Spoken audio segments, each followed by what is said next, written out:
নমস্কার, শুভ সন্ধ্যা। আমি মীনাক্ষী, চোখ রাখছি এই মুহূর্তের খবরে। জিবি হাসপাতাল পরিদর্শনে গেলেন মুখ্যমন্ত্রী ডাক্তার মানিক সাহা। খতিয়ে দেখেন বিভিন্ন পরিষেবা, পাশাপাশি বিভিন্ন সমস্যা সম্পর্কে অবগত হয়ে সমাধান করার বিষয়ে আলোচনা করেন মুখ্যমন্ত্রী হাসপাতালের চিকিৎসকদের সাথে। আগরতলা গভর্নমেন্ট মেডিকেল কলেজে সুপার স্পেশালিটি হাসপাতাল করা হচ্ছে। মানুষ যাতে দ্রুত পরিষেবা পেতে পারে তার জন্য অবিলম্বে কাজ সমাপ্ত করার জন্য সরেজমিনে খতিয়ে দেখতে গেলেন মুখ্যমন্ত্রী ডাক্তার মানিক সাহা। মুখ্যমন্ত্রী এদিন সমস্ত ব্যবস্থাপনা খতিয়ে দেখে কাজের অগ্রগতি সম্পর্কে অবগত হন। মুখ্যমন্ত্রী পরিদর্শনের পর জানান, 180 কোটি টাকার সুপার স্পেশালিটি হাসপাতাল করার যে প্রজেক্ট হাতে নেওয়া হয়েছে সেই কাজের অগ্রগতি সম্পর্কে তিনি অবগত হয়েছেন। নির্দেশ দেওয়া হয়েছে মানুষকে পরিষেবা দেওয়ার স্বার্থে দ্রুত কাজ সম্পন্ন করার জন্য। এই প্রজেক্টের মাধ্যমে 60টি আউটডোর করা হবে। পাশাপাশি নিউরোলজি ও নিউরোসার্জারি বিভাগ ঘুরে দেখেন মুখ্যমন্ত্রী। পরে রোগী কল্যাণ সমিতির ফার্মেসি ঘুরে দেখেন। বিভিন্ন সময় এই ফার্মেসির বিরুদ্ধে রোগীরা অভিযোগ তোলেন। এছাড়াও বায়োমেডিকেল যে সমস্যাটি রয়েছে সেটাও দ্রুত নিষ্পত্তি করার কথা বলা হয়েছে। বায়োমেডিকেলে মেশিনগুলি নষ্ট হওয়ার পেছনে মূলত কারণ হলো জলে অস্বাভাবিকভাবে আয়রন থাকে। এই আয়রন দ্বারা মেশিন নষ্ট হওয়ার সম্ভাবনা বাড়ছে। এর টেকনিক্যাল বিষয় নিয়ে কথা হয়েছে। পৃথক প্ল্যান বসানো যায় কিনা সেই বিষয়েও কথা বলা হবে। সব মিলিয়ে অতি সত্বর সুপার স্পেশালিটি হসপিটাল করা হবে বলে জানান তিনি। মূলত যে 180 কোটি টাকার একটা প্রজেক্ট সুপার স্পেশালিটি হসপিটাল, তো সেটাকে দেখলাম সব জায়গায় এবং অত্যাধুনিক, খুবই ভালো লাগলো। এখানে শিফটিং হচ্ছে, এখানে আমাদের medical superintendent office, deputy medical superintendent office ওরা চলে এসছে অলরেডি। আর এখানে 7টা সুপার স্পেশালিটি যে আউটডোর এবং তার যে ওয়ার্ড সব এখানে হবে এবং এটা যাতে তাড়াতাড়ি হয় তার সেই ব্যবস্থা আমরা করছি। আর তাছাড়া আমি নিউরোলজি এবং নিউরোসার্জারি যে ডিপার্টমেন্ট আছে সেখানেও গেলাম। কোনো কোনো জায়গায় কিছু আমার কাছে খবর এসেছিলো, সেই বিষয়ে খবরাখবর নিলাম। এবং আমাদের যে এখানে কয়েকটা ফার্মেসি আছে, এখানে আমাদের রোগী কল্যাণ সমিতির একটা আছে, জন আরোগ্যের একটা আছে, সবকটা দেখলাম। কিছু কিছু জায়গায় সমস্যা আছে, আরও বেটার যাতে হয় মেডিসিন নিয়ে এবং কিছু কিছু জায়গায় কোয়ালিটি নিয়ে, সেই বিষয়ে আমার কাছে খবর ছিল। এইগুলোর বিষয়ে আমি কথা বললাম, ডাক্তারবাবুদের সাথে কথা বললাম, স্টাফদের সাথে কথা বললাম। স্টাফদেরও ওখানে অনেকের যে এখনও অনেক দিন ধরে কাজ করছে কিন্তু ওরা নিয়মিত না, তো সব বিষয়ে জানলাম। এবং কিছু পিডাব্লিউডিরও ওয়ার্ক আছে এবং কিভাবে মেশিনগুলো প্রকিউর করা হয়েছে তার কিভাবে মেনটেনেন্স রাখা যায় সেই বিষয়ে আলোচনা করলাম। একটা ভালো ধারণা নিয়ে গেছি এখানে এবং আমি আশা করি যে সব ডিপার্টমেন্টের সাথে কথা বলে যাতে তাড়াতাড়ি পিডাব্লিউডির সাথে বিশেষ করে এবং মেকানিক্যাল এবং ইলেকট্রিক্যাল এগুলো কথা বলে। বায়োমেডিকেলেরও এখানে সমস্যা আছে, যখন অনেক সময় মেশিন খারাপ হয়েছে। আর তাছাড়া এখানে জলের সাথে আয়রন প্রচুর থাকে, তো আয়রন মিশ্রিত জলের কারণে অনেক সময় মেশিন খারাপ হয়ে যায়। তো এই বিষয়েও কী করে এখানে আয়রন রিমুভাল প্লান্ট এক একটা জায়গায় আলাদাভাবে করা যায় কিনা পরে আমি কথা বলবো আধিকারিকদের সাথে। Byte ABO. এদিন সংবাদ মাধ্যমের প্রতিনিধির এক প্রশ্নের উত্তরে মুখ্যমন্ত্রী বলেন, শালবাগান এলাকার যে গুলিকাণ্ডের ঘটনা সংঘটিত হয়েছে তার সুষ্ঠু তদন্তের জন্য পুলিশ কাজ করছে। এই ধরনের ঘটনার জন্য কোনোভাবেই ছাড় দেওয়া উচিত নয়। মুখ্যমন্ত্রী আরও বলেন, পরিবারকে কিভাবে সহযোগিতা করা যায় তা সরকার দেখবে। শ্যামদল টিভি। শুনেছি অত্যন্ত দুঃখজনক বিষয়, তো শুনে জাস্ট আমি গাড়িতে আসছিলাম তখনই খবরটা পেলাম। মানে আমি কি বলবো, এটা তো অ্যাক্সিডেন্ট। তো যাই হোক, আমি দেখছি আরও কি কি খবর কোথাকার এবং তাকে কিভাবে হেল্প করা যায় ফ্যামিলিকে, সে দেখবো। স্যার মাধ্যমে আপনাদের মাধ্যমে আমি সব জেরিয়াট্রিক যারা পেশেন্ট আছে তাদের এখানে কিন্তু জানে, তারা এর জন্যই তো আছে এখানে। আস্তে আস্তে সবাই জানবে এবং আমি এখানে যারা ডাক্তারবাবুরা আছেন প্রতিনিয়তই ওরা প্রেস কনফারেন্স করেন, প্রেস কনফারেন্সের মাধ্যমে ওনারা বলবেন যারা এই ফেসিলিটিসটা এখানে অ্যাভেলেবল আছে সবাই যেন সেই ফেসিলিটিসটা নেয়। দে আর ভেরি হ্যাপি। চিকিৎসকের ভুল চিকিৎসায় দুর্ঘটনাগ্রস্ত ছাত্রের মৃত্যু। অভিযোগ মৃত ছাত্রের পরিবারের। ঘটনা মেলাঘর বর্তরি ল্যাংটা দরকার এলাকায়। আবারও ভুল চিকিৎসায় মৃত্যুর অভিযোগ। স্কুল পড়ুয়ার মৃত্যুর খবর ছড়িয়ে পড়তেই চাঞ্চল্য সৃষ্টি হয় এলাকায়। ঘটনার বিবরণে জানা যায়, মেলাঘর ইন্দিরানগর ৮ নম্বর ওয়ার্ডের বাসিন্দা শামসু মিয়ার ছেলে মোহাম্মদ মঈনুদ্দিন এবং তার মামাতো ভাই মোহাম্মদ রাকিব কুলু বাড়ি থেকে বাইকে করে মেলাঘরের উদ্দেশ্যে আসছিলেন। তারা বটতলী ল্যাংটা দরকার কাছে আসতেই অপর দিক থেকে আসা একটি বাস গাড়ির সাথে সংঘর্ষ হয়। এতে সোহাগ মিয়া অল্প বিস্তর আহত হয়। সেখান থেকে সোহাগ মিয়া একটি গাড়ি করে মেলাঘর হাসপাতালে আসে। তারপর কর্তব্যরত চিকিৎসক সোহাগ মিয়াকে একটি ইনজেকশন পুশ করেন। আর ইনজেকশন পুশ করার পর মুহূর্তের মধ্যে সোহাগ মৃত্যুর কোলে ঢলে পড়েন। তারপরেই মৃত ছেলেটির পরিবার অভিযোগ তুলে চিকিৎসকের ভুল চিকিৎসার কারণে মৃত্যু হয়েছে বলেন। এদিকে মৃতার আত্মীয় স্বজন উত্তেজিত হয়ে হাসপাতালে গিয়ে ভাঙচুর চালায়। এরপর মেলাঘর থানার পুলিশ ঘটনাস্থলে অতিরিক্ত নিরাপত্তা কর্মী মোতায়েন করেন। মৃতার পরিবারের অভিযোগ, ডাক্তারের ভুল চিকিৎসায় সোহাগের মৃত্যু হয়েছে। মৃত পরিবারের লোকজন চিকিৎসকের শাস্তির দাবি জানায়।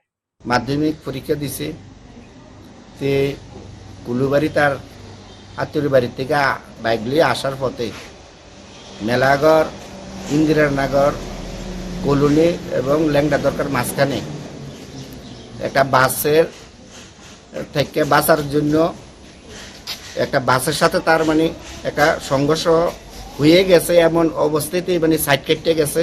পড়ার পরেতেই সঙ্গে সঙ্গে তারে মেলাঘর হসপিটালে আনছে। আনার পরে তো অবস্থা আইছে, সুস্থ অবস্থা আসার পরে ডাক্তারবাবুরা মানে হাইটটা মানে হসপিটালে ঢুকছে। ঢুকার পরে তারা যাওয়ার পরে ডাক্তারবাবুরা তার একটা ইঞ্জেকশন দিছে। তার ভুল চিকিৎসা তার উপরে হয়েছে। ইঞ্জেকশন দেওয়ার কতক্ষণ পরে সে তার মৃত্যুবরণ করছে এবং ডাক্তারের পুরো নেগলিজেন্ট এখানে দেখাইছে যে তার মানে ভুল চিকিৎসা মানে সে এখানে মারা গেছে। আর এই ঘটনার মানে প্রত্যক্ষ দোষীরা দেখছে যে সে ঘটনার সান্দন টিভি। অগ্নিদগ্ধ হয়ে মর্মান্তিক মৃত্যু এক তরুণী গৃহবধূর নাম পূজা দাস, বয়স মাত্র 19। পারিবারিক অশান্তির জেরে মর্মান্তিক মৃত্যুর ঘটনা সংঘটিত হয়েছে বলে মৃত গৃহবধূর পিতা দীপক দাসের কাছ থেকে জানা যায়। গত 3 থেকে 4 বছর আগে প্রশাসনের অগোচরে ভালোবেসে রাজধানীর আড়ালিয়া এলাকার নাবালিকা পূজার সাথে 7 পাকে বাঁধা পড়েছিল আমবাসার প্রলয় দেবনাথের। বিয়ের পর থেকেই ছোটখাটো বিষয় নিয়ে পরিবারের ঝামেলা লেগে থাকত। গত 16 মে বাপের বাড়ি থেকে ঘুরে শ্বশুর বাড়িতে যাওয়ার পর শাশুড়ি এবং স্বামীর সাথে বাপের বাড়িতে আসার বিষয় নিয়ে ঝগড়া বাঁধে গৃহবধূর সঙ্গে। তারপরেই অগ্নিদগ্ধ হয়ে গৃহবধূ পূজা মৃত্যু হয়। তারপর গৃহবধূকে নিয়ে যাওয়া হয় কোলায় হাসপাতালে। চিকিৎসায় সাড়া না দিয়ে ওঠায় রেফার করা হয় জিবি হাসপাতালে, কিন্তু শেষ রক্ষা হয়নি পূজার। মৃত্যুর সাথে পাঞ্জা লড়ে হাড় ভেঙে যায় পূজা। বৃহস্পতিবার মৃতদেহ ময়না তদন্তের পর পূজার পরিবারের হাতে তুলে দেওয়া হয়।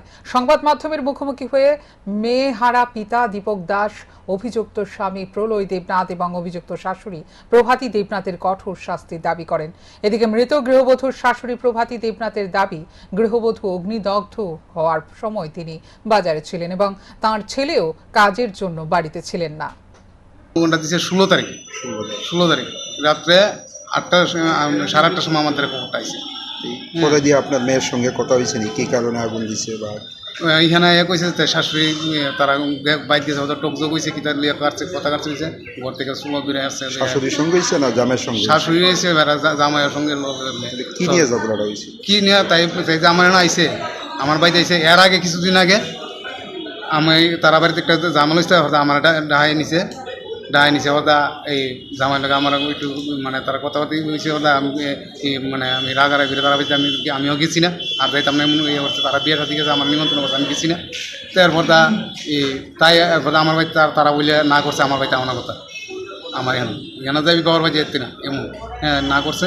তো বাবার বাড়িতে আমি যেতে না, তো বাবার বাড়ি আইসি দীক্ষা তার লিয়ে গিয়ে তার বড় বাড়ি গেলি গেলে। আপনার মেয়ের অভিযোগটা কার বিরুদ্ধে করছে? অভিযুক্ত মানে শাশুড়ির ইয়ে করছে, জামাই ইয়ে করছে। বর্তমানে জামাই কই আছে? জামাই অতদিন আসি না, ফোনে হেন আইসি। মৃত্যু হওয়ার পর, মেয়ের মৃত্যু হওয়ার পর আইসে। এর আগে দিয়া অতদিন ধরে কইতাছে হেরা অন্য কথা, হে আইসে না। হ্যাঁ কইছে, হ্যাঁ মা কইতাছে পুলিশে অ্যারেস্ট করে। এখন কি চান? হ্যাঁ কি চান আমি? এখন আমি কি চাই, আমার তো আমার কোনো টাকা পয়সা না, অর্থের না, আমার লাঠির না, আমার আমি আইনের সাহায্য নিচ্ছি, আইনে আমার যা করে তাই। কারোর বিরুদ্ধে অভিযোগ করছেন থানাতে? হ্যাঁ, আমি তাদের বিরুদ্ধে করছি। কার বিরুদ্ধে করছেন? আমি আমার বিরুদ্ধে করছি, শাশুড়ির বিরুদ্ধে। মায়া যে স্টেটমেন্ট দিয়ে গেছে, স্টেটমেন্ট অনুসারে আমার কাছে জামের নামটা কি? বলে দেবেন। সাত সকালে যাত্রীবাহী অটো থেকে 25 কেজি গাঁজা সহ মোট 4 জনকে আটক করে তেলিয়ামুড়া থানার পুলিশ।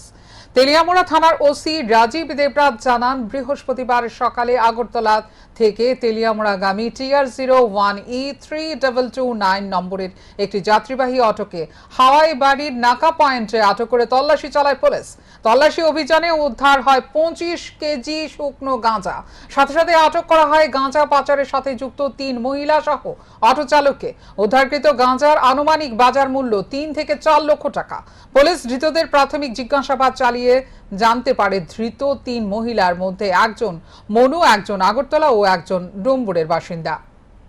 সমান 8টার সময় আগরতলার দিক হইতে একটি অটো আসছিল হাওয়াইবাড়ি নাকা পয়েন্টে। অটো থেকে দাঁড় করানো হয়, যার নাম্বার TR01E3229। তো অটোতে তল্লাশি করে 3 জন মহিলার ব্যাগে অনুমান 25 কেজি মতন আমরা গাঁজা উদ্ধার করতে সক্ষম হয়েছি। তো আমরা এই বিষয়ে একটি NDPS মামলা নেব, আর অটো ড্রাইভারের ইনভলভেন্সি আছে কিনা সেটা আমরা তদন্ত করে দিচ্ছি। স্যার, বাজার মূল্য কত হবে? বস করবে আর আনুমানিক বাজার মূল্য হবে 3,50,000 টাকা।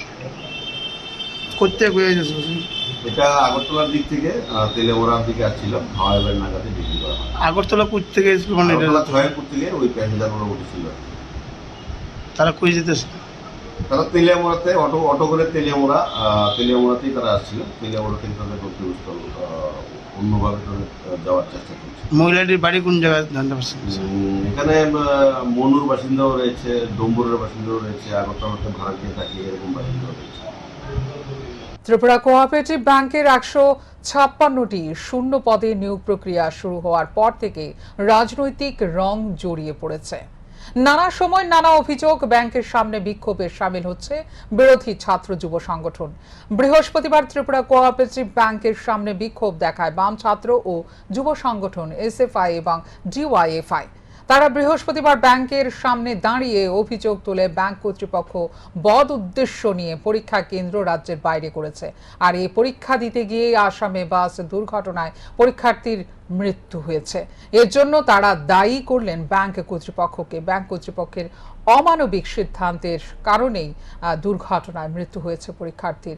কত বড় বেকার বিরোধী ও যুব বিরোধী হলে এ ধরনের অমানবিক সিদ্ধান্ত গ্রহণ করতে পারে তা নিয়ে প্রশ্ন তোলেন তিনি। আরো বলেন, রাজ্যের ছেলে মেয়েদের জন্য যে 2টি রেল এবং বাসের ব্যবস্থা করেছে তা আগের দিন রাতের বেলা জানতে পেরেছে পরীক্ষার্থীরা, কিন্তু এর জন্য কি টিকিটের ব্যবস্থা রয়েছে সে বিষয়ে কোনো কিছুই জানানো হয়নি পরীক্ষার্থীদের। ডিজিটাল ইন্ডিয়ার দৌলতে এ ধরনের ঘটনা সংঘটিত হয়েছে, কারণ রাস্তায় বড় বড় ফ্ল্যাক্স ঝুলিয়ে ডিজিটাল ইন্ডিয়ার কথা বললেও আফসোসের বিষয় ত্রিপুরা রাজ্যে পরীক্ষার্থীদের অনলাইন পরীক্ষার ব্যবস্থা করা হয়নি। এ ধরনের ছল চাতুরি রাজ্য সরকারের হয়ে ব্যাংক কর্তৃপক্ষ করছে বলে দাবি করেন DYFI রাজ্য সম্পাদক। দীর্ঘক্ষণ চলে ব্যাংকের সামনে বিক্ষোভ প্রদর্শন। দাবি করা হয় আসামে গিয়ে আহত হওয়া পরীক্ষার্থীদের উন্নত চিকিৎসার ব্যবস্থা করার জন্য। প্রধানমন্ত্রী ছবি লাগিয়ে যে ডিজিটাল ইন্ডিয়া করছেন, এই ডিজিটাল ইন্ডিয়ার ফল ভোগ করতে হচ্ছে গোটা রাজ্যের, গোটা দেশের বেকার যুবক যুবতীদের। পেটে খাবার নেই, 1000 টাকা দিয়ে ফর্ম ফিল আপ, পেটে খাবার নেই, পরীক্ষা দিতে গিয়ে 5000 টাকা খরচ, তারপর পোস্ট কয়টা? মাত্র 156টা। কি বলছেন? আরও পোস্ট ভ্যাকেন্সি আছে, কিন্তু আমরা মাত্র 156টা নিচ্ছি। কি কারণ? আরও পোস্ট যদি ভ্যাকেন্সি থাকে কেন এক লোক নিচ্ছেন না? ফলে এই যে মানুষের সঙ্গে, যুবকদের সঙ্গে ছল চাতুরি, এই যুবকদের নিয়ে ছিনিমিনি খেলা, অমানবিক খেলা, এটা রাজ্য সরকার করছেন, তাদের হয়ে কোঅপারেটিভ ব্যাংক করছেন। আমরা তার নিন্দা জানিয়ে এখানে বিক্ষোভ দেখাতে এসেছি। আমরা আগেই দাবি করেছি যে যদি তাদের বাইরে যেতে হয় আপনাদের দায়িত্বে নিতে হবে, তাদের সমস্ত খরচ আপনাদের বহন করতে হবে। আমরা দাবি জানিয়েছিলাম, সেদিন বলেছিলাম যদি তা না করেন আজকে টেবিলে বসে কথা হয়েছে, কালকে রাস্তায় দাঁড়িয়ে কথা হবে। আমরা রাস্তায় দাঁড়িয়ে বিক্ষোভ দেখাচ্ছি এবং তা আমাদের চলবে আগামী দিনও। আমরা এই প্রশ্নে আমরা বলবো জবাব এবং হিসাব এই দুইটা রাজ্য সরকার আর ব্যাংক কর্তৃপক্ষ, তাদেরকে এই দুটা জীবনের মৃত্যু। নিজ ঘরে আত্মঘাতী এক ব্যক্তি। মৃত ব্যক্তির নাম রমাকান্ত মিত্র, বয়স 38। পেশায় তিনি একজন গাড়ি চালক ছিলেন। জানা যায় রমাকান্ত মিত্র বহিরাজ্যে গাড়ি চালাতেন। সম্প্রতি রমাকান্ত মিত্র উন্মত্ত হয়ে যায়, তাই তার সহকর্মীরা তাকে কৈলাসহর ছন্তৈল ৩ নম্বর ওয়ার্ডে তার বাড়িতে নিয়ে আসে বুধবার। বৃহস্পতিবার সকালে পরিবারের লোকজন তাকে চিকিৎসকের কাছে নিয়ে যাওয়ার উদ্যোগ গ্রহণ করে। এরই মধ্যে নিজ ঘরে সে ধারালো দা দিয়ে গলা কেটে আত্মহত্যা করে। পরিবারের লোকজন ঘটনা প্রত্যক্ষ করে কৈলাসহর দমকল বাহিনী কর্মীদের খবর দেয়। দমকল বাহিনীর কর্মীরা রক্তাক্ত অবস্থায় রমাকান্ত মিত্রকে উদ্ধার করে ঊনকোটি জেলা হাসপাতালে নিয়ে যায়, কিন্তু হাসপাতালে কর্তব্যরত চিকিৎসক রমাকান্ত মিত্রকে মৃত বলে ঘোষণা করে দেন। ঘটনাকে কেন্দ্র করে এলাকায় নেমে এসেছে শোকের ছায়া। যে মারা গেছে আপনার আমার ভাই। কি নাম? রমাকান্ত মিত্র। কোন জায়গায় বাসা আপনার? কি হয়েছিল ঘটনাটা? তো গাড়ি চালাইতো বাইরে। কোন জায়গায়? মিজোরাম পটান। হ্যাঁ, কবে আইছে এখানে? কালকে রাতে। তারপরে আসার পরে কি হয়েছে? তো আইয়া সারিয়া সকালবেলা 12টা খাইছে। আইয়া সারিয়া উল্টাপাল্টা মারছে। তখন আমরা সিদ্ধান্ত করছিলেন তাদের লইয়া পূজাশাল হাসপাতালে ডাক্তার দেখানো। তেমন কথা বলতে বলতে একবার সে উঠে দৌড়াইয়া আবার ধরছি তারে। দৌড়িয়া পরে ভিতরে ঢুকে দোকানের পরে লাত মারে দরজা উঠে ছাড়িয়া আবার দৌড় দৌড়িয়া গিয়ে পাশের বাড়িটা দেখাব তো বাইরে বাসা দিয়ে আসা গিয়া ডাল হইয়া নিজে নিজে বসে মারি। আমি নিজে দেখতাম সাথে যদি মারা গেছে অনেক সময় করে মারা। মানে হাসপাতালে যখন নিয়ে আইছেন তখন কি জীবিত আসলো না মারা গেছে? হাসপাতাল তখন মারা গেছে উঠানো তারপরে হাসপাতাল নিয়ে আইছেন। পোস্টমর্টম হয়েছে নি? না না পোস্টমর্টম হইলে পরে আপনারা বৃহস্পতিবার 5 খয়েরপুর মণ্ডলের উদ্যোগে তীব্র দহন যন্ত্রণা থেকে খানিকটা স্বস্তি দিতে জলছত্রের আয়োজন করা হয়। 5 খয়েরপুর মণ্ডল কার্যালয় প্রাঙ্গণে সাধারণ পথচারী থেকে শুরু করে যানবাহনের চালক ও শ্রমিকদের মধ্যেও ঠান্ডা পানীয় শরবত বিতরণ করা হয়। স্কুলের ছাত্রছাত্রীদের হাতেও তুলে দেওয়া হয় ঠান্ডা পানীয় শরবতের গ্লাস। উপস্থিত ছিলেন স্থানীয় বিধায়ক রতন চক্রবর্তী। তিনি বলেন, ভারতীয় জনতা পার্টির মূল লক্ষ্য হচ্ছে সেবা, আর সেবার মাধ্যমে সাধারণ মানুষের পাশে থেকে এগিয়ে যেতে চায় ভারতীয় জনতা পার্টি, কারণ ভারতীয় জনতা পার্টি ফাঁকিবাজি রাজনীতিতে বিশ্বাস করে না। গত বেশ কিছুদিন যাবৎ সারা রাজ্য জুড়ে যে প্রবল দাবদাহ শুরু হয়েছে, মানুষের প্রাণ জীবন অতিষ্ঠ এবং এর মধ্যে বিভিন্ন ধরনের রোগেরও সম্ভাবনা দেখা দিয়েছে এবং রোগের প্রাদুর্ভাবও হচ্ছে।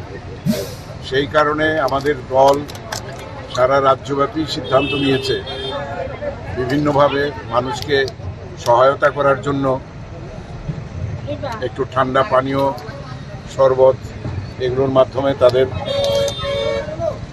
একটু শান্তি দেওয়া, একটু স্বস্তি দেওয়া।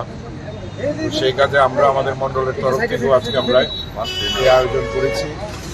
আমাদের মধ্যে আমাদের মণ্ডল সভাপতি, সহসভাপতি, জেনারেল সেক্রেটারি, আমাদের পঞ্চায়েত সমিতির চেয়ারম্যান, বিভিন্ন মোর্চার সভানেত্রী, সভাপতি সবাই। এখনকার মতো এই মুহূর্তের সংবাদ এই পর্যন্তই। অন্যান্য আপডেটস দেখার জন্য অবশ্যই নজর রাখতে হবে শান্তন টিভির পর্দায়। শান্তন টিভি, দায়বদ্ধতাই যার ঐতিহ্য।